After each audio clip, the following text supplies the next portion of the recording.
Hello students, देखिए हमारा advertising का जो सेकंड चैप्टर है वो है प्रमोशन मिक्स एंड एडवर्टाइजिंग। देखो सबसे पहले यहाँ पर क्या पॉइंट है, मीनिंग ऑफ कम्युनिकेशन मिक्स और प्रमोशन मिक्स। ये प्रमोशन मिक्स क्या होता है कि मार्केटिंग कम्युनिकेशन जो है वो होता ये है कि कोई भी बिजनेस यूनिट उसके जो कस्टमर हैं फ़िलहाल एग्जिस्टेंस में यानी प्रेजेंट कस्टमर्स हैं और जो कस्टमर्स पोटेंशियल कस्टमर है कि जो बन सकते हैं उसके कस्टमर, ठीक है, उनके साथ जो भी कम्युनिकेशन जो है करती है एक बिज़नेस यूनिट, चाहे वो प्री सेलिंग हो, चाहे सेलिंग के दौरान हो या फिर सेलिंग के बाद, किसी भी स्टेज में जो भी कम्युनिकेशन करती है एक बिज़नेस यूनिट अपने प्रेजेंट और पोटेंशियल कस्टमर के साथ, उसे ही हम मार्केटिंग कम्युनिकेशन कहते हैं, ठीक है। तो अब यहाँ पर रीज़न क्या हो सकता है इस कम्युनिकेशन को करने का, इन्फॉर्म करना हो सकता है कस्टमर को कि हमारा ये प्रोडक्ट है, इस तरीके से है। और दूसरा क्या हो सकता है कि उनको परसुएड करना हो सकता है कि आप हमारा ही प्रोडक्ट खरीदो। इसके अलावा उनको याद दिलाना हो सकता है प्रोडक्ट के बारे में। तो कई सारे रीज़न हो सकते हैं जिसकी वजह से ये जो कम्युनिकेशन करना चाहती है कोई भी कंपनी, ठीक है। अब जो है, अब प्रमोशन की अगर हम बात करें तो ये जो हमारा मार्केटिंग कम्युनिकेशन मिक्स कह लो या प्रमोशन मिक्स कह लो आप, इसमें आप बहुत सारे टूल्स यूज़ कर सकते हो ये कम्युनिकेशन करने के लिए, ठीक है। तो अब यहाँ पर 6 मेजर प्रमोशन टूल्स होते हैं जो कि क्या हैं, एडवर्टाइजिंग है, सेल्स प्रमोशन है, पब्लिसिटी है, पर्सनल सेलिंग है, डायरेक्ट मार्केटिंग और इंटरेक्टिव या फिर इंटरनेट मार्केटिंग आप इसे कह सकते हो। ये 6 टूल्स हैं जिसके ज़रिए कोई भी बिज़नेस यूनिट अपने प्रेजेंट और पोटेंशियल कस्टमर तक जो अपनी बात पहुंचाती है, अपने प्रोडक्ट के बारे में इंफॉर्मेशन देती है, ठीक है। अब यहाँ पर क्या है, अब इस में कि भाई कौन सा टूल यूज़ किया जाए, क्या सारे टूल्स यूज़ करने चाहिए। अब इस पर क्या है कि हर एक बिज़नेस यूनिट का अलग अलग जो है प्रोडक्ट होते हैं और अलग अलग नेचर होता है प्रोडक्ट का। तो बहुत सारी चीज़ें हैं जो अफेक्ट करती हैं इस कम्युनिकेशन मिक्स में कि कौन सा जो है टूल यूज़ करना है।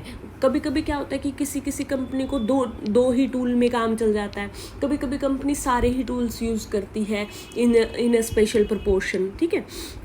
तो अब क्या होगा इससे कि मतलब हर एक का अलग अलग प्रमोशन मिक्स होता है, ये बात हम समझ सकते हैं, ठीक है।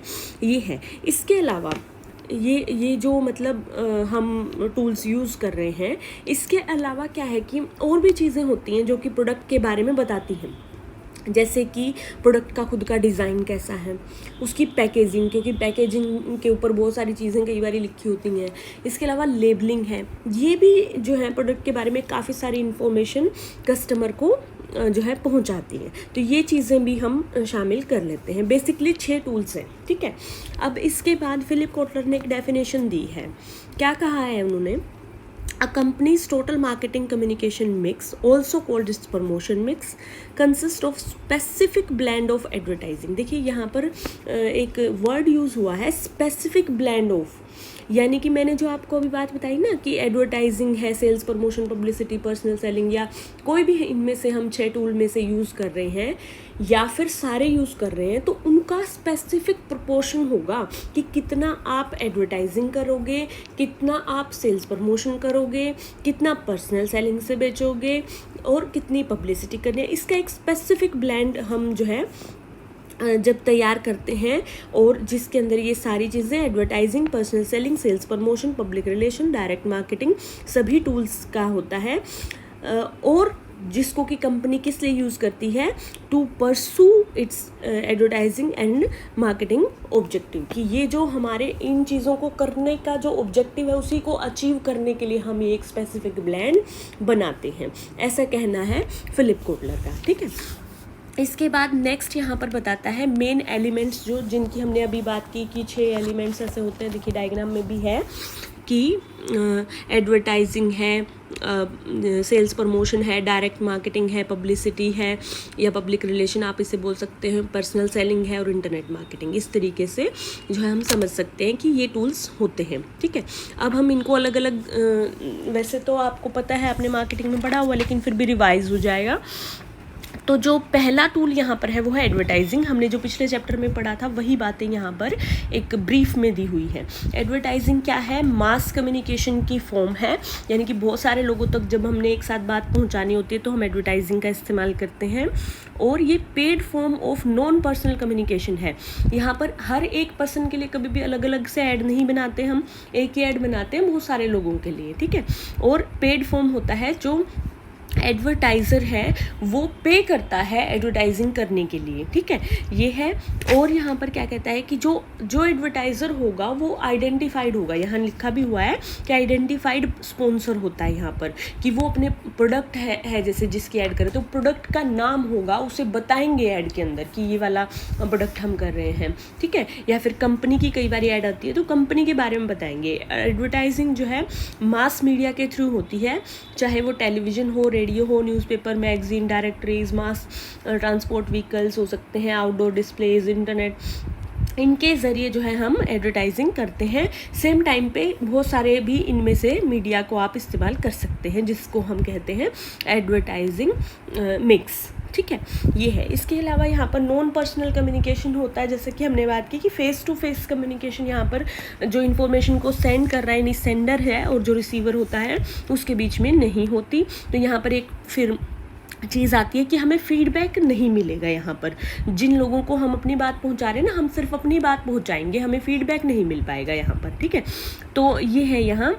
इसके अलावा लेकिन यहाँ एक चीज़ है कि जो हम कह रहे हैं, जैसे एडवर्टाइज़र जो एडवर्टाइजिंग कर रहा है ना, उसके ऊपर पूरा कंट्रोल है एडवर्टाइज़र का, कि मुझे क्या बोलना है इस पर कंट्रोल तो मेरा है ना। मुझे नहीं पता कि लोग क्या रिएक्ट करेंगे, बट मुझे क्या बोलना है ये मुझे पता है, तो वो चीज़ है। इसके अलावा यहाँ पर बहुत सारे बेनिफिट्स क्योंकि एडवर्टाइजिंग के होते हैं, इसलिए हम इसको इस्तेमाल करते हैं ऑब्वियसली। एक तो सबसे ज़्यादा कॉस्ट इफ़ेक्टिव है प्रमोशनल टूल ये, जब आपको बहुत सारे लोगों को एक साथ कोई बात बतानी है, अवेयर करना है, तो आप देखेंगे कि हमेशा एडवर्टाइजिंग का इस्तेमाल किया जाता है। जैसे अभी कोरोना के बारे में जब इन्फॉर्मेशन देनी होती है तो आप देखेंगे कितनी एड्स जो है वो आती रहती हैं। तो बहुत सारे लोगों को इन्फॉर्मेशन देने के टाइम पर ये बहुत ज़्यादा सही टूल है, ये है। इसके अलावा यहाँ पर जब आपको बार बार याद दिलाना हो कस्टमर को अपने प्रोडक्ट के बारे में, तो भी ये बहुत ज़्यादा हेल्पफुल है। पॉपुलर करना हो प्रोडक्ट को, और जो है बहुत ज़्यादा जो है आपको ब्रांड प्रेफरेंस क्रिएट करनी हो, तो वो उस टाइम पर ये जो है हमारा सही मेथड है। यहाँ पर क्या कहता है कि लेकिन इसमें थोड़ी सी प्रॉब्लम ये है फीडबैक वाली, कि हमें फीडबैक जो है वो नहीं मिल पाता है तुरंत। तो इससे क्या होता है कि हमें नहीं पता कि दूसरा पर्सन क्या सोच रहा है हमने जो ऐड करी है उसके बारे में, या फिर जो हम कह रहे हैं उसके बारे में, तो वो एक समस्या है, ठीक है। दूसरा जो टूल है वो है पर्सनल सेलिंग। पर्सनल सेलिंग जैसा कि नाम से पता चल रहा है कि इसका मतलब क्या है कि हम पर्सनली प्रेजेंट करेंगे अपने जो प्रोडक्ट को, या फिर जो है जो भी हम बेच रहे हैं, सर्विस भी हो सकती है, पर्सनली हम प्रेजेंट करेंगे। सेल करने के उद्देश्य से हम ये करते हैं, या फिर दूसरा ऑब्जेक्टिव यहाँ हो सकता है कस्टमर बिल्ड करना, क्योंकि जब आप पर्सनली जाकर बेशक से सेल ना हो, एक टाइम के लिए हो सकता है कि आप जाओ किसी के पास और वो आपका प्रोडक्ट ना खरीदे, लेकिन क्या होगा कि आप क्योंकि उससे बातचीत करेंगे तो हो सकता है कि एक वो रिलेशनशिप जो है कस्टमर के साथ बन जाती है। हो सकता है इस बार ना खरीदे, नेक्स्ट टाइम खरीद ले, तो वो चीज़ है। तो ये दो ऑब्जेक्टिव जो है यहाँ पर पूरे होते हैं। एक यहाँ पर चीज़ ये आती है कि आप पर्सनली जाकर, क्योंकि आप वहाँ पर बातचीत कर रहे हो, तो ये पर्सनल कम्युनिकेशन है पहली बात। दूसरी बात यहाँ पर क्या है कि इमीडिएट फीडबैक जो है पर्सनल सेलिंग होने की वजह से यहाँ पर हमें मिल जाता है। और जो ऐसे प्रोडक्ट होते हैं जो कि टेक्निकल नेचर के होते हैं, कि जिनके बारे में आप एक या आधी मिनट के ऐड में, या फिर से कुछ सेकंड की होती है, बहुत बारी तो ऐड 20 सेकंड की होती है, 10 सेकंड की भी होती है कई बारी, तो उसमें ना आप इतना बता नहीं पाते हो टेक्निकलिटी प्रोडक्ट की।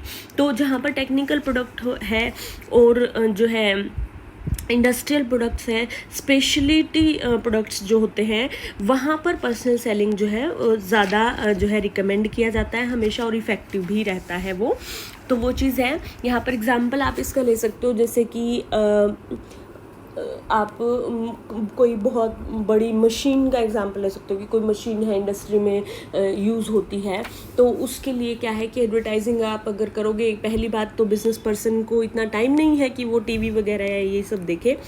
दूसरी बात यहाँ पर ये है कि क्योंकि टेक्निकल नेचर है तो उसके बारे में समझाना पड़ेगा, जिसमें कम से कम आपको मतलब आधा घंटा 1 घंटा चाहिए होगा समझाने के लिए, तो वो इतनी लंबी ऐड तो आप नहीं दोगे ऑब्वियसली।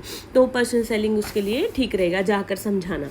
इसके अलावा जहाँ पर कोई और आपके प्रोडक्ट को कह रहा है खरीदने के लिए दूसरे को, वहाँ पर भी पर्सनल सेलिंग ठीक रहता है कि आप जो कह रहा है ना उसी को जाके आप अपने प्रोडक्ट के बारे में बताओ कि आप हमारे प्रोडक्ट को रेफ़र कीजिए। जैसे कि जब जो मेडिसिन्स वगैरह जो कंपनी बेच रही होती है, फार्मास्यूटिकल जो कंपनी होती हैं, वो क्या करती हैं, पर्सनल सेलिंग करती हैं और जाकर वो डॉक्टर को बोलते हैं कि आप हमारी मेडिसिन जो है हमारी बहुत अच्छी है और आप इसको रिकमेंड करना।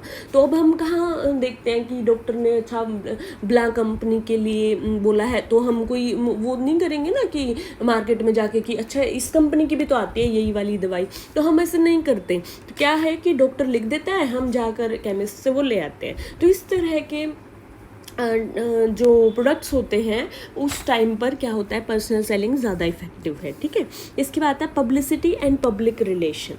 पब्लिसिटी जो है वो बेसिकली इसका जो मीनिंग है उसके हिसाब से तो क्या है, एक अनपेड नॉन पर्सनल कम्युनिकेशन है कि यहाँ पर इसके लिए कुछ पे नहीं किया जाता और यहाँ पर पर्सनली जाकर भी एक एक को नहीं बताया जाता। तो जैसे किसी ने आर्टिकल लिख दिया, किसी ने जो है आपके प्रोडक्ट के बारे में कोई बातें करी आपस में कुछ लोगों ने, तो जो है किसी ने आर्टिकल को अप्रिशिएट कर दिया, वो फिर और लोगों को पता लग गया। तो यहाँ पर क्या है कि आपने तो कुछ नहीं पे किया ना, तो ये पब्लिसिटी है। लेकिन अगर हम आज का टाइम देखेंगे तो यहाँ पर पब्लिसिटी भी जो है पेड हो गई है, क्योंकि हर एक कंपनी क्या करती है, अपना एक पब्लिक रिलेशन ऑफिसर जो है वो रखती है, जो कि क्या करता है कि अच्छा ये आर्टिकल हमारा जो है न्यूज़पेपर में डाल दीजिए आप, ऐसे करके, और उनको पैसे वैसे दे के और इस तरीके से करवाते हैं। तो आजकल जो है पब्लिसिटी भी पेड होने लग गई है।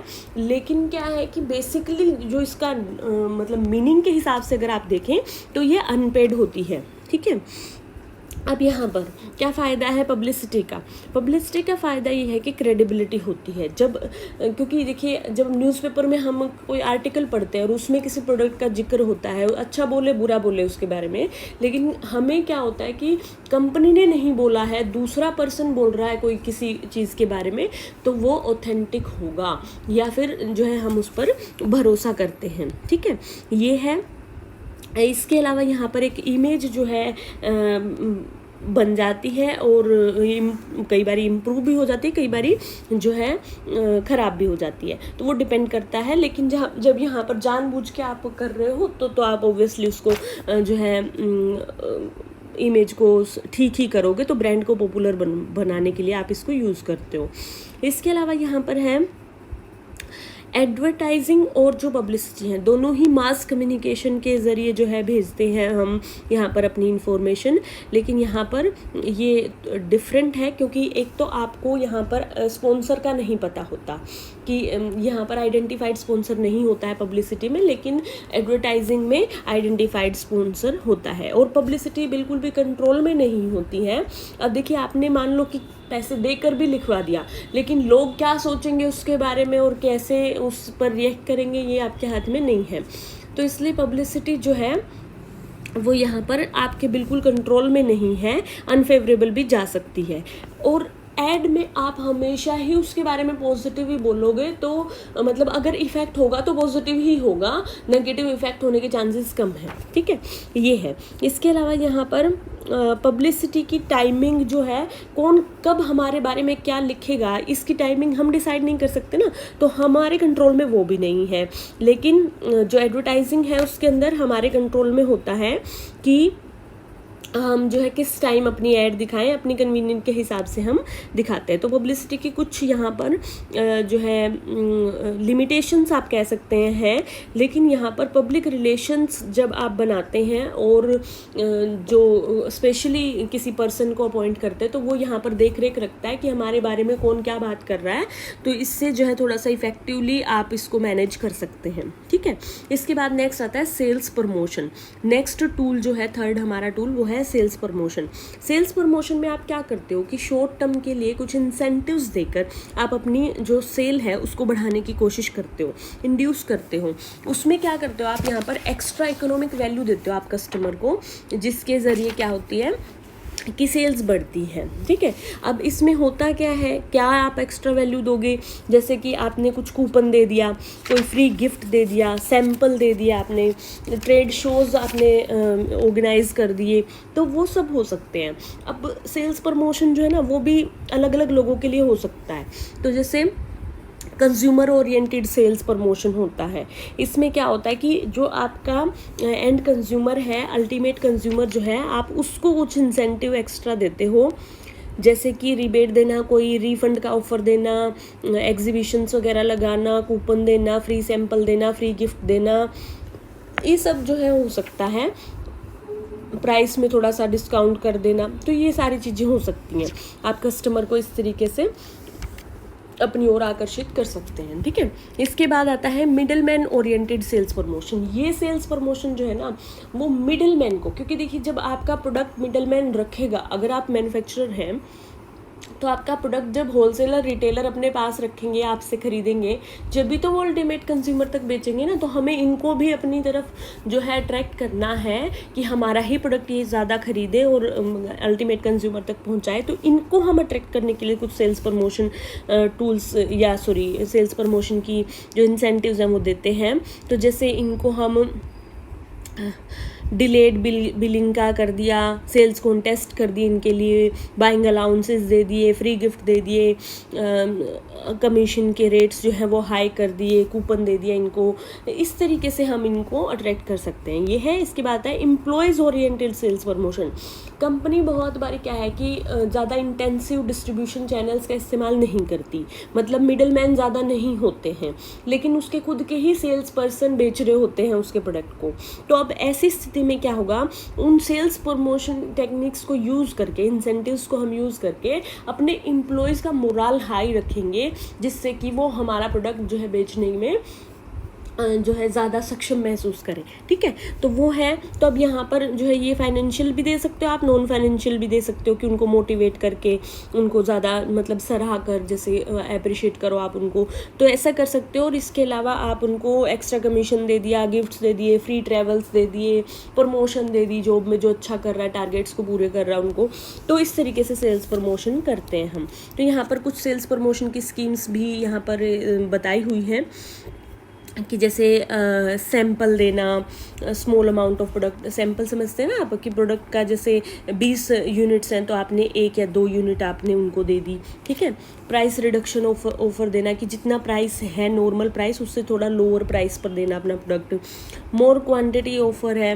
यहाँ पर कि सेम प्राइस में और मतलब 1 से ज़्यादा जितने का भी है वो, मतलब अगर 4 आते हैं उसमें तो आप उस प्राइस में 5 दे रहे हो। ठीक है, तो इस तरीके से, तो ये कई सारी टेक्निक्स आप देख लेना एक बारी। ठीक है, इसके बाद आता है डायरेक्ट मार्केटिंग। डायरेक्ट मार्केटिंग क्या होता है कि आप अपने सीधा टारगेट ऑडियंस को अपनी बात कम्युनिकेट कर रहे हो और कस्टमर के साथ जो है लॉन्ग लास्टिंग एक रिलेशनशिप बना रहे हो, तो वो क्या होता है, डायरेक्ट मार्केटिंग कहलाता है।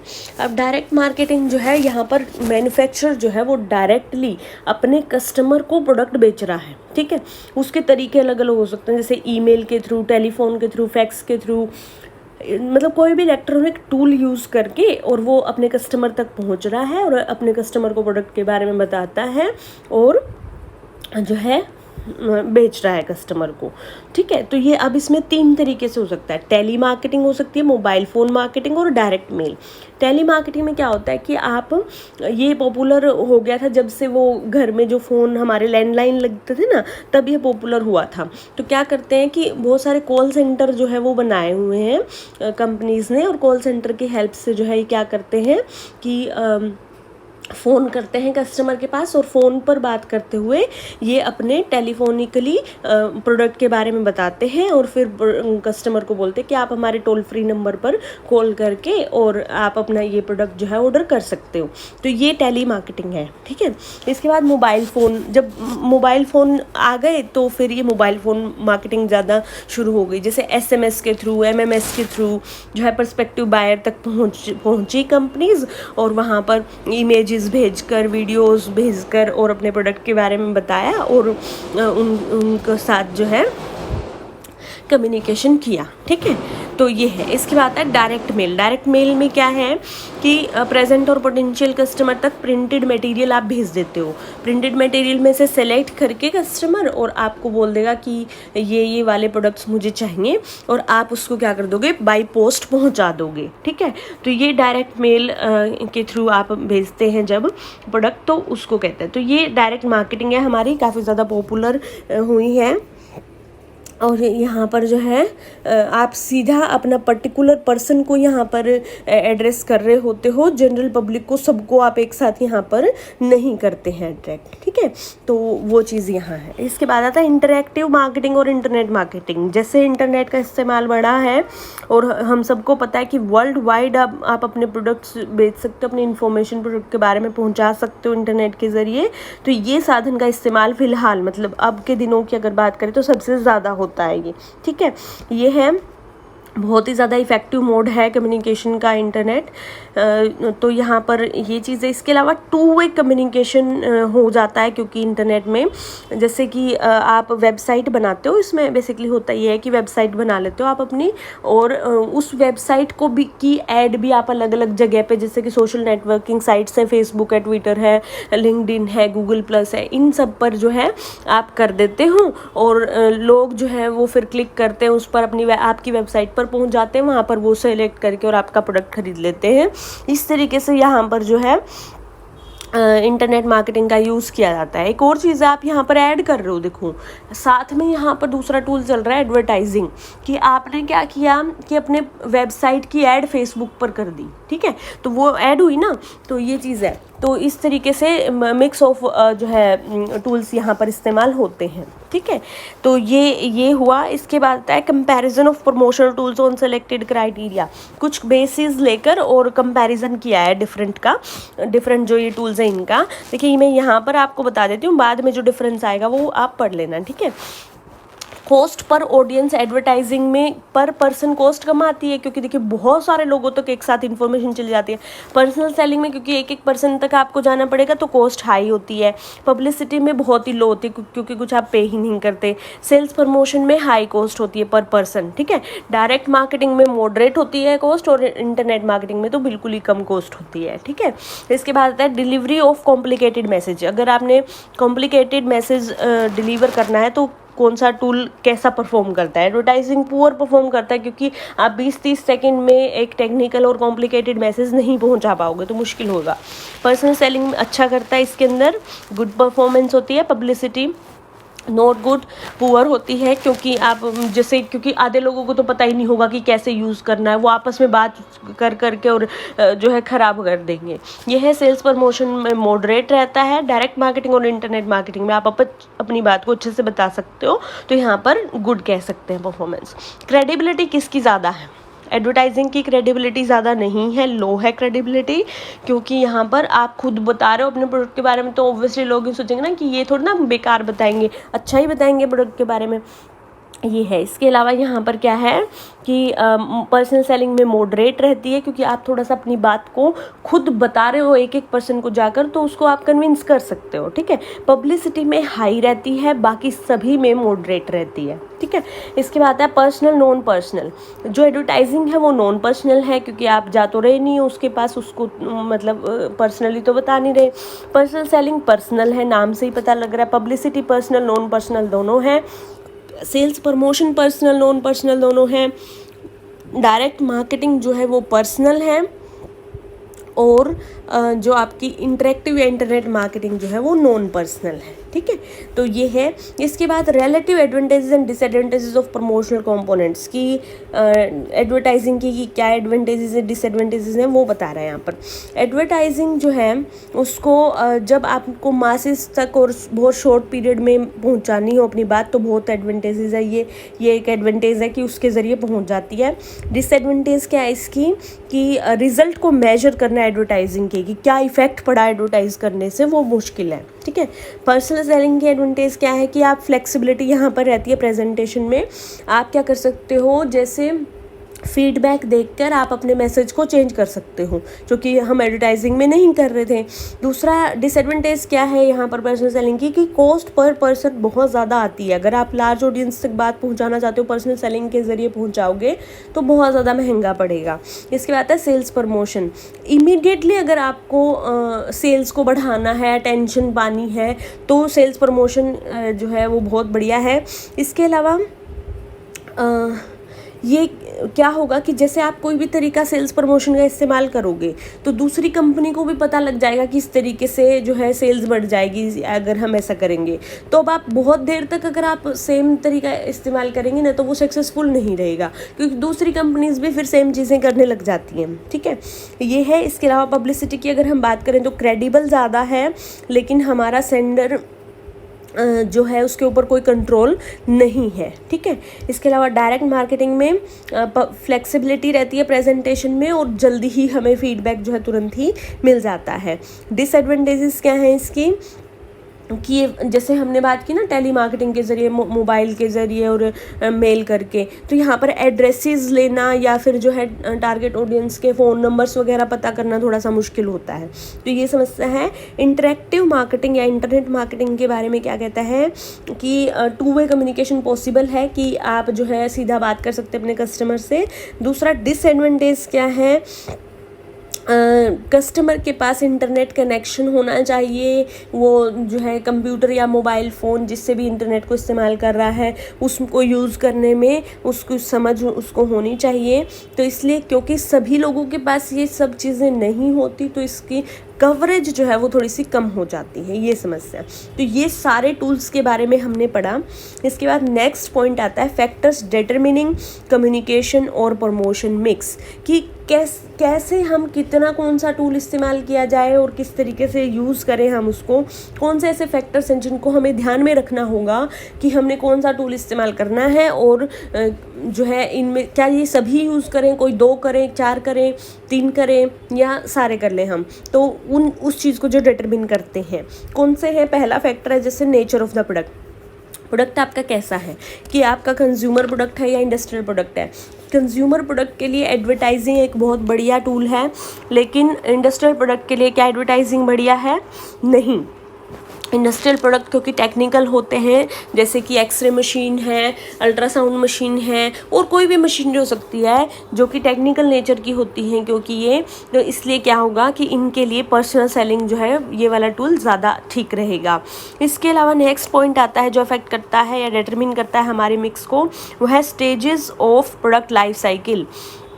प्रोडक्ट लाइफ साइकिल, अपने लाइफ साइकिल के कौन से स्टेज पर है प्रोडक्ट, उसके हिसाब से ही हम टूल इस्तेमाल करते हैं। जैसे इंट्रोडक्शन जो स्टेज होता है, वहाँ पर हमें प्रोडक्ट के बारे में ज़्यादा से ज़्यादा लोगों को अवेयर करना होता है, इसलिए हम क्या करते हैं, एडवर्टाइजिंग ज़्यादा इस्तेमाल करते हैं, और सेम टाइम पर ही हम पर्सनल सेलिंग भी इस्तेमाल करते हैं अच्छे चैनल मेम्बर्स को हमारे साथ जोड़ने के लिए और परसुएड करने के लिए कि हमारा नया प्रोडक्ट है, आप हमारे प्रोडक्ट को बेचिए, ठीक है।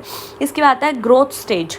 जब ग्रोथ हो जाती है हमारे प्रोडक्ट की, तो एडवर्टाइजिंग जो है वो जहाँ पर पहले इंट्रोडक्शन वाले स्टेज में अवेयरनेस वाली बात थी हमारी एडवर्टाइजिंग का ऑब्जेक्टिव, यहाँ पर ऑब्जेक्टिव हो जाएगा टू परसुएड कस्टमर्स, कि हमें उनको राजी करना होगा कि हमारा ही प्रोडक्ट बेस्ट है, आप यही खरीदिए, ठीक है।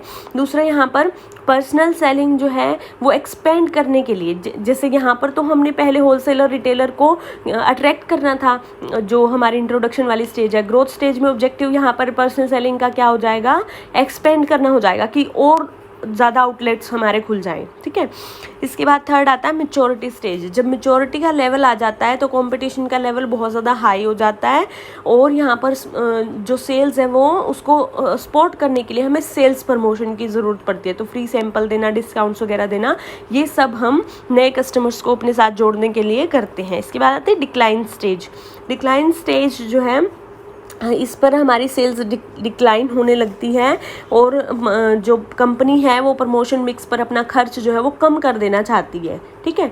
तो यहाँ पर क्योंकि हमारे पास कस्टमर्स कम रह जाते हैं तो यहाँ पर जो पर्सनल सेलिंग है वो ज़्यादा इफेक्टिव रहती है, ठीक है। इसके बाद है ऑब्सोलेंस स्टेज। अब प्रोडक्ट जो है मार्केट से बाहर हो गया है, कोई प्रोडक्ट नहीं खरीद रहा है, ना ही हमारे पोटेंशियल कस्टमर हैं कोई, तो अब यहाँ पर कुछ भी यूज़ करना ठीक नहीं होगा, तो कम्युनिकेशन मिक्स को हम यहाँ पर बंद कर देते हैं, कोई भी हम यूज़ नहीं करते टूल, ठीक है। इसके बाद है नेचर ऑफ टारगेट मार्केट। एक तो देखिए प्रोडक्ट का नेचर, हमारा प्रोडक्ट किस तरह का, ये इसने डिटरमिन किया कि हम कौन सा वाला टूल इस्तेमाल करें। दूसरी चीज़ यहाँ है कि हमारी मार्केट कैसी है, उसके हिसाब से हम टूल सेलेक्ट करें। तो जैसे पहला पॉइंट यहाँ पर आता है साइज ऑफ द मार्केट, कि हमारा साइज ऑफ मार्केट क्या है, प्रेजेंट और पोटेंशियल कस्टमर्स जो हैं वो हमारे कितने हैं। अगर साइज़ है स्मॉल तो हम जो हमारे पर्सनल सेलिंग है उसका इस्तेमाल करेंगे, ज़्यादा इकोनॉमिकल रहेगा। और अगर है हमारे कस्टमर ज़्यादा, या फिर जो हमारा मार्केट का साइज़ है लार्ज, तो वहाँ पर क्या रहेगा, एडवर्टाइजिंग, और वो भी इंटेंसिव एडवर्टाइजिंग जो है वो ज़्यादा अच्छी रहेगी, ठीक है। इसके अलावा यहाँ पर आपकी मार्केट जो है वो कंसंट्रेटेड है या स्कैटर्ड है आपके कस्टमर्स, कि आपके कस्टमर्स जो है वो एक ही जगह पर ज़्यादा हैं अगर, या फिर आपके कस्टमर पूरे जोग्राफिकल एरिया में बहुत ज़्यादा बड़े में फैले हुए हैं, ठीक है। अगर एक ही जगह पर है तो आप पर्सनली जाकर भी बेच सकते हो, क्योंकि ये है तो एक ही जगह पर ना, बेशक से ज़्यादा हो तो ज़्यादा टाइम नहीं लगेगा, चीपर रहेगा, ठीक है। लेकिन अगर आप के स्कैटर्ड हैं तो आप देखो एक जगह जाना, फिर वहाँ से दूसरे शहर में, दूसरे शहर से तीसरे शहर में जाना, तो बहुत ज़्यादा कॉस्ट लग जाएगी पर्सनल सेलिंग में, तो वहाँ पर एडवर्टाइजिंग जो है ज़्यादा फिजिबल रहेगा, ठीक है। तो हमारे कस्टमर्स कैसे थे, स्कैटर्ड थे या फिर जो है कॉन्सेंट्रेटेड थे, उस पर भी डिपेंड करता है।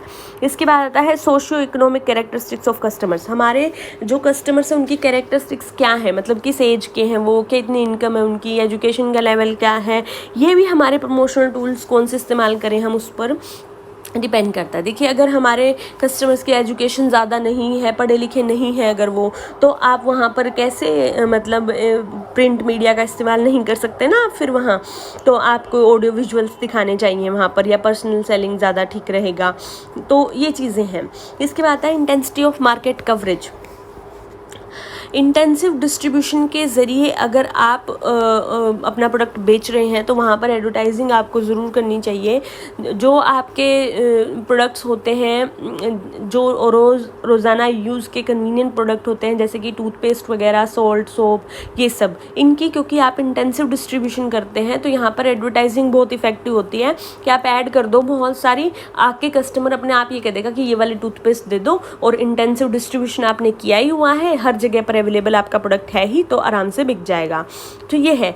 सिलेक्टिव डिस्ट्रीब्यूशन अगर आप करते हो तो यहाँ पर कौन से प्रोडक्ट क्या हो सकता है कि जो एक्सपेंसिव प्रोडक्ट्स होते हैं उनके बहुत हर जगह नहीं मिलता ना वो, तो जैसे लेदर प्रोडक्ट्स हैं, हाई क्वालिटी का फर्नीचर है, वो चीज़ है, ज्वेलरी है, ये सब जो है सेलेक्टिव डिस्ट्रीब्यूशन इसका होता है। तो इसलिए यहाँ पर क्या है कि ये अपने जो सेल्स पर्सन होते हैं जो आउटलेट्स पर, उनको यहाँ पर सिखा दिया जाता है, और वो क्या करते हैं, परसुएड करते हैं कस्टमर को कि आपका ये वाला प्रोडक्ट आप खरीदिए, ठीक है। ये है। इसके बाद है साइज़ ऑफ प्रमोशन बजट, कि देखो आपका बजट क्या है उसके हिसाब से आप टूल इस्तेमाल करोगे।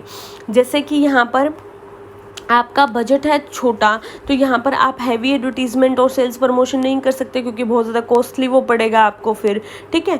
तो ये है, तो यहाँ पर और अगर आप ऐड करते भी हो, जैसे मान लो कि एडवर्टीजमेंट आप कर रहे हो लेकिन आपका बजट ज़्यादा नहीं है, तो आप नेशनल न्यूज़पेपर में या नेशनल टीवी पर अगर आप ऐड करोगे तो बहुत महंगा पड़ेगा। तो आप उसकी बजाय क्या कर सकते हो, जैसे पैम्फलेट्स के ज़रिए ऐड कर दी, या फिर जो है केबल टीवी पर ऐड कर दी, पोस्टर्स वगैरह लगा दिए, है तो वो भी ऐड ही ना, लेकिन क्या है कि आप बजट के हिसाब से थोड़ा सा फ्लेक्सिबिलिटी लेकर आ रहे हैं, ठीक है। इसके बाद आप पुश एंड पुल स्ट्रेटजी। देखिए, दो तरीके से आप जो है प्रमोशनल टूल्स को इस्तेमाल कर सकते हो। यहाँ पर दो स्ट्रेटजी हो सकती है, एक पुश स्ट्रेटजी होती है, एक पुल स्ट्रेटजी होती है।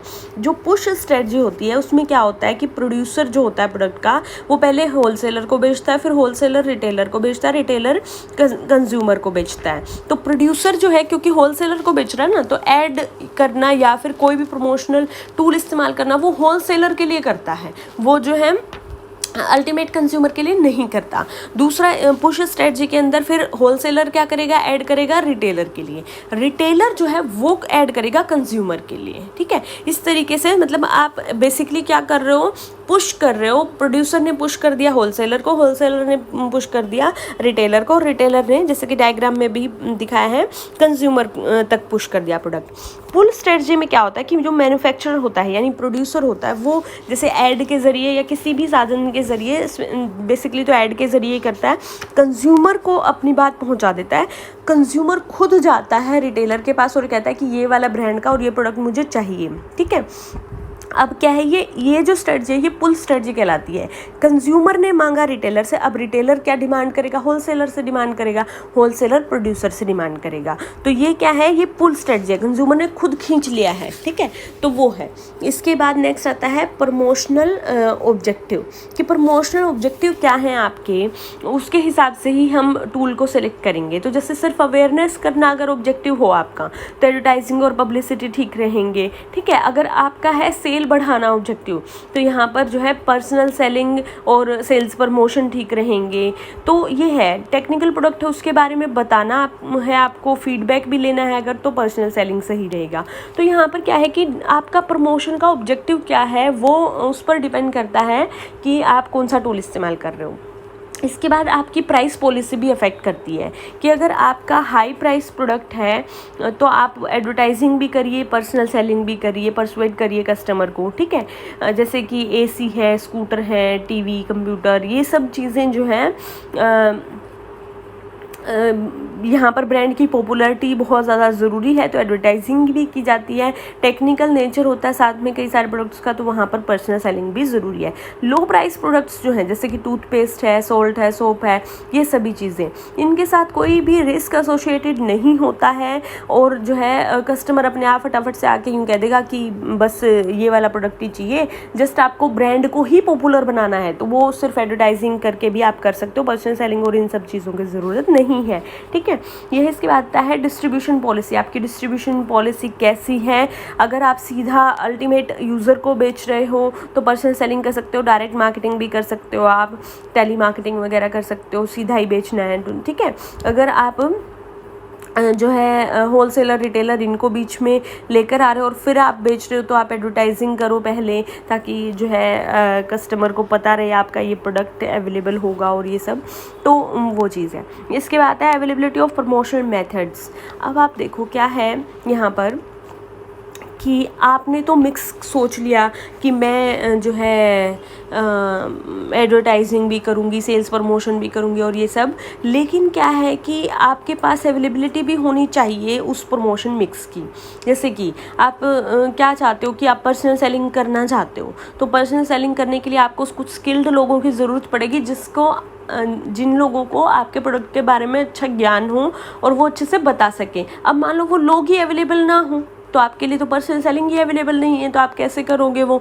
तो वो चीज़ है यहाँ पर कि प्रमोशनल मेथड आपके लिए अवेलेबल है भी या नहीं, ये चीज़ आपने देखनी है, ठीक है। या फिर आपने किसी स्पेशल यूँ सोच लिया कि मैं तो मास मीडिया के थ्रू और नेशनल टीवी पर अपनी ऐड करूँगी, ठीक है, तो और इस टाइम पर करूँगी, वो स्लॉट ही आपको अवेलेबल ना हो, तो ज़रूरी नहीं है कि वो टूल आपके लिए अवेलेबल भी होगा, तो ये चीज़ भी देखनी ज़रूरी है।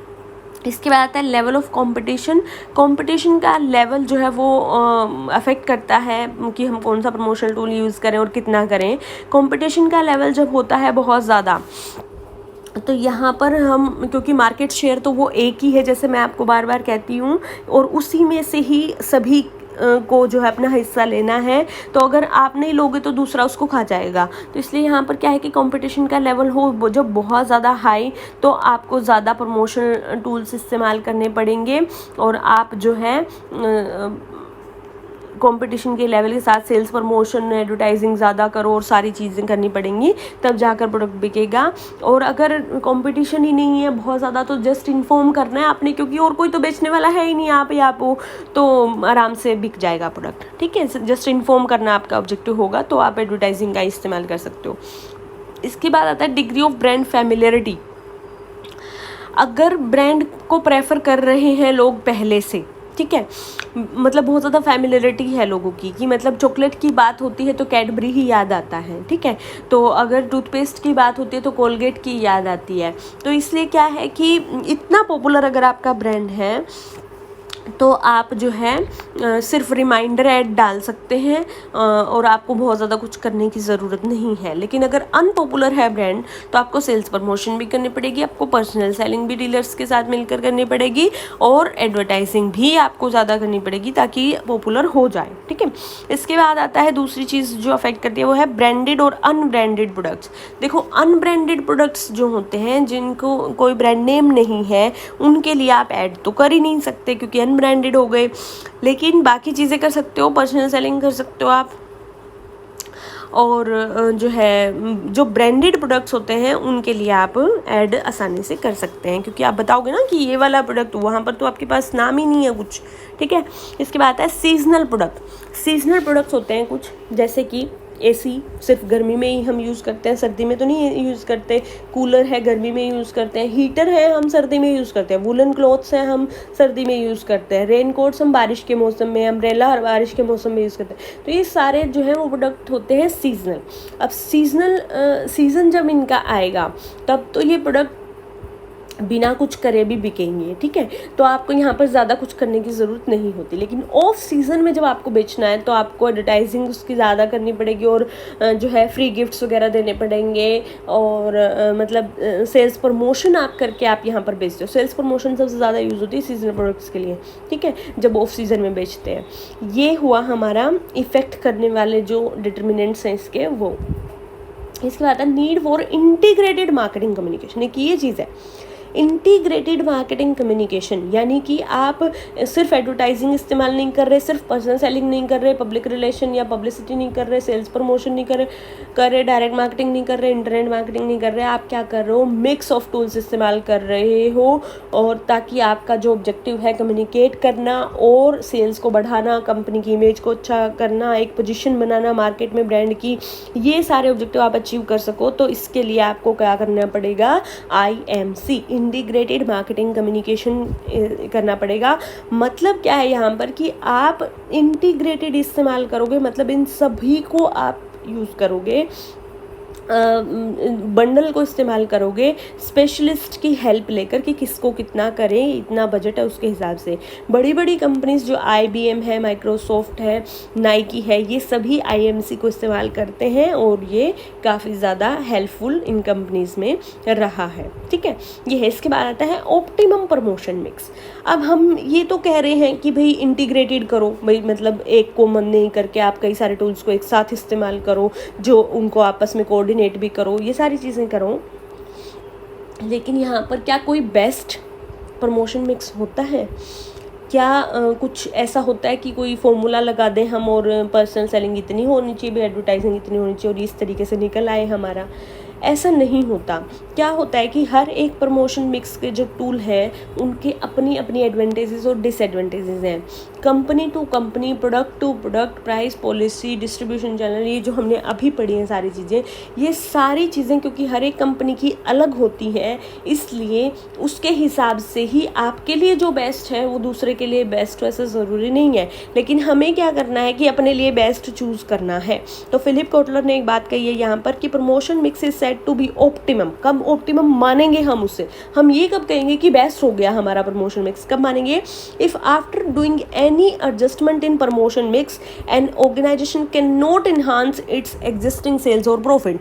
कि जब तक आप प्रमोशन मिक्स में चेंज करते हो और चेंज करते ही आपकी सेल्स बढ़ जाती है, प्रॉफिट्स ज़्यादा होने लगते हैं, तो आप ऑप्टिमम लेवल तक नहीं पहुँचे हो। ठीक है, तो क्योंकि आपका बढ़ रहा है ना, अभी भी आप कुछ अगर प्रमोशन मिक्स का कोई भी टूल इस्तेमाल करना शुरू करो, बढ़ रही है सेल आपकी उससे, ठीक है, तो मतलब अभी नहीं पहुँचे। एक लेवल ऐसा आएगा कि आप प्रमोशन मिक्स का कोई भी टूल इस्तेमाल कर रहे हो, उसको बढ़ा रहे हो उसके यूज़ को, तो भी सेल्स नहीं बढ़ रही है, उतनी ही है, तो उसको मत बढ़ाओ फिर आप, तो वो ही ऑप्टिमम लेवल होता है। ठीक है, तो ये है ऑप्टिमम प्रमोशन मिक्स। तो क्योंकि हमने अभी बात की कि सबकी अपनी अपनी एडवांटेजेस और डिसएडवांटेजेस हैं, किस सिचुएशन में कौन सा टूल आपको इस्तेमाल करना चाहिए, ये हम बात करते हैं। जैसे कि फर्स्ट यहाँ पर एडवर्टाइजिंग के बारे में ही बता रहा है, जहाँ पर आपने क्विक कम्युनिकेशन करना हो, मासेस तक बात पहुँचानी हो, और जो है जब आपके पास लार्ज अमाउंट में फाइनेंसेस अवेलेबल हों, स्कैटर्ड एरिया में आपके कस्टमर्स हों, जो आपने मैसेज पहुंचाना है वो बिल्कुल सिंपल हो। इसके अलावा कंज्यूमर गुड्स की आप प्रमोशन कर रहे हो, वो गुड्स ब्रांडेड हों, थोड़ी सी किसी भी वे में अलग हो आपका प्रोडक्ट दूसरे से, ताकि आप ये बता सको ना कि मेरे में ये अलग है, आप ये खरीदो। ठीक है, इसके अलावा मीडिया अवेलेबल हो एडवर्टाइजिंग करने के लिए, तो ये सब जब हो तो एडवर्टाइजिंग सही रहता है। इसके अलावा पर्सनल सेलिंग कब ठीक रहेगा? जब इंडस्ट्रियल प्रोडक्ट आप बेच रहे हो, कॉस्टली हो आपका प्रोडक्ट जो है, और कॉम्प्लिकेटेड मैसेज आपने कन्वे करना हो, फीडबैक तुरंत चाहिए हो, अनब्रांडेड हो प्रोडक्ट, अगर टारगेट ऑडियंस जो है वो स्मॉल साइज़ में हो, कॉन्सनट्रेटेड हो, मतलब एक ही जगह पर हो, ज़्यादा अलग अलग ना घूमना पड़ता हो आपको।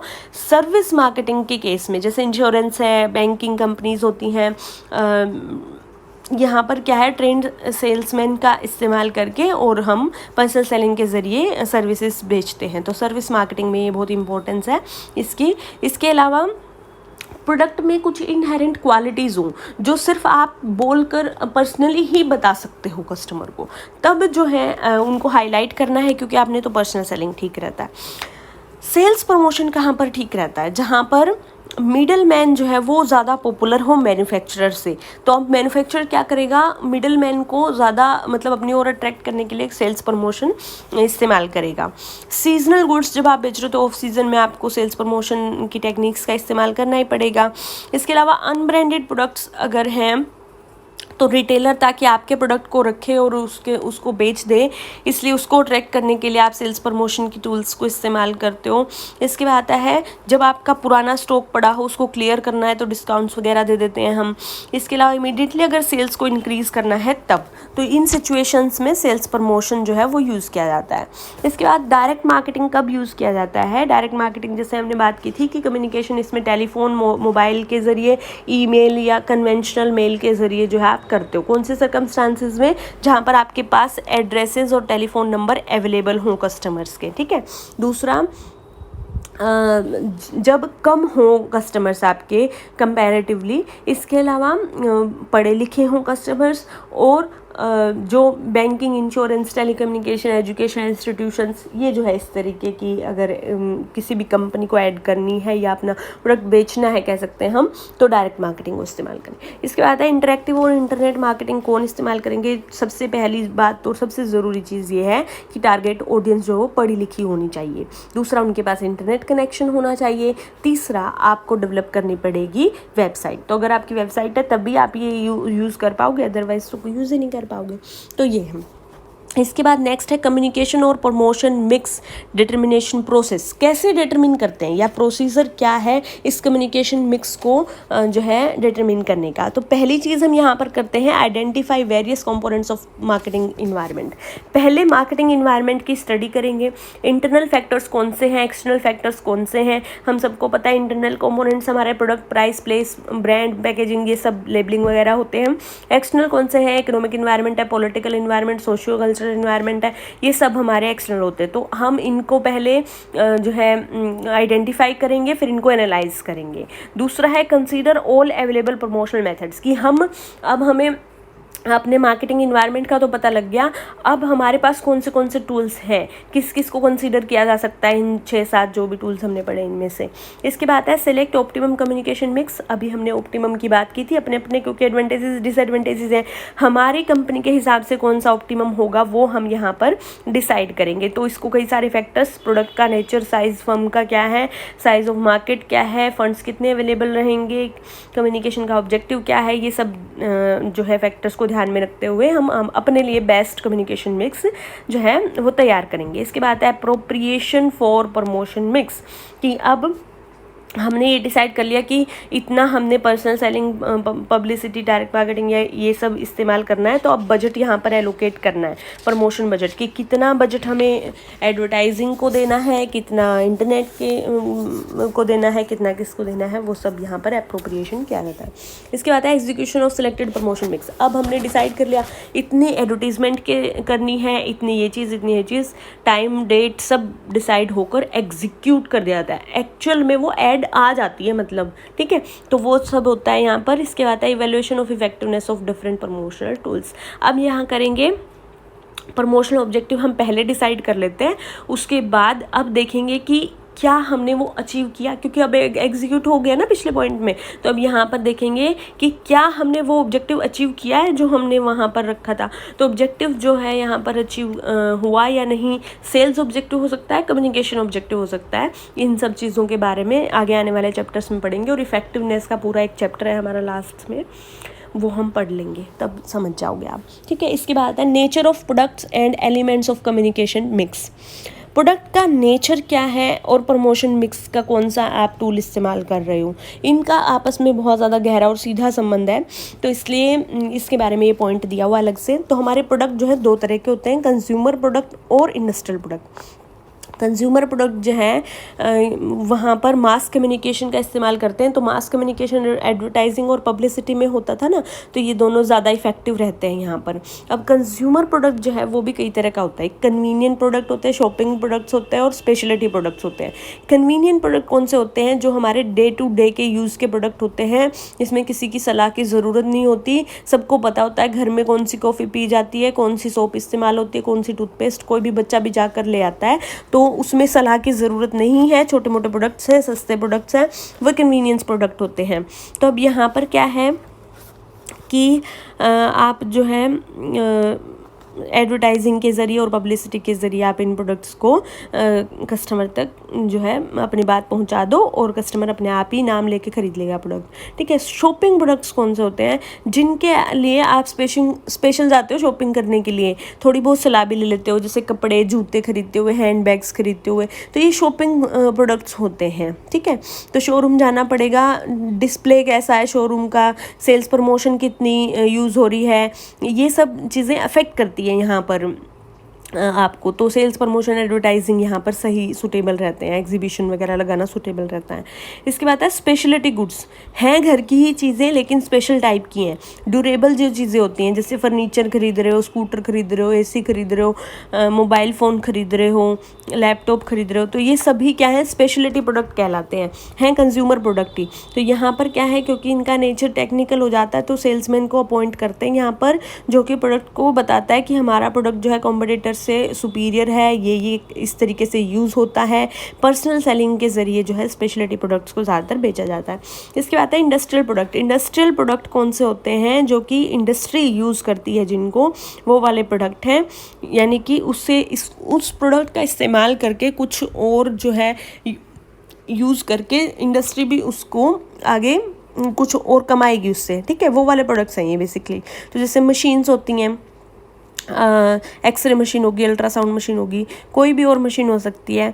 तो ये टेक्निकल नेचर के होते हैं। यहाँ पर स्पेशल पर्सन जिसको कि उसकी नॉलेज हो कि उसको कैसे यूज़ करना है, कैसे उसको जो है जो क्वेश्चन पूछे अगर कस्टमर तो उसका जवाब दे सके, ऐसे पर्सन को ही हम यहाँ पर सेल्स पर्सन बनाते हैं। और वो पर्सनल सेलिंग के ज़रिए या इंटरेक्टिव या मार्केटिंग के ज़रिए पर्सनल सेलिंग और एडवर्टाइजिंग का यहाँ पर इस्तेमाल होता है, लेकिन बेसिक जो टूल है वो पर्सनल सेलिंग यहाँ पर यूज़ होता है।